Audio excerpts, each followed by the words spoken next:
Architecture is used for more things than just building a house. It's in this building, in your phone, even down at the park. Did you know that the Sims video game was initially designed as an architecture simulator? Why have I told you this unnecessary fact? Because today we're talking to an architect. And if you've ever played Lego or The Sims, then maybe you have the artistic design and flair to be an architect. And today, we're going to find out.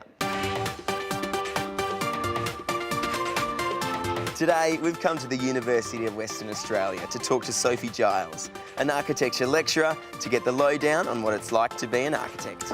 Jessie. Sophie. Very nice to meet you. Got a couple of questions about being an architect. Could you help me out? Love to. Love to answer your questions. Come with me. So, Jessie, what would you like to know? Well, I want to know what's involved with being an architect. I am an architect. I'm a registered architect and I practice, but I also teach architecture.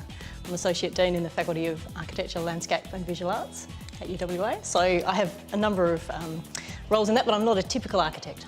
So you're a busy person. As everybody is, as are you, Jessie.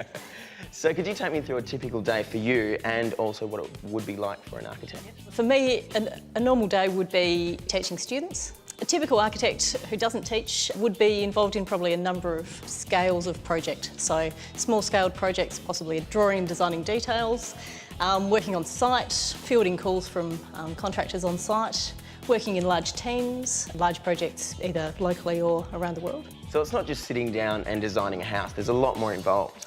I think sometimes architects wish they could just sit down in one spot and design all day.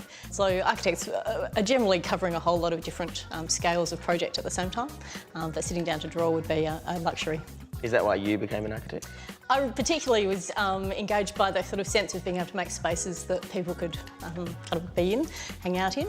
But when I was wanting to be an architect, I didn't know all of the kind of richness that it actually involves now. Our wonderful first year students come in thinking they're going to kind of come out and be able to design a house, and then when they come out they can design so many things. They can design cars, they can design objects, they can think about whole master planning and urban planning. So. Is that the best thing about being an architect? I think the variety, and one of the most wonderful things is actually being able to hang out in those spaces and see people enjoying them yourself. It's kind of almost an anonymous sense of being able to give back to people.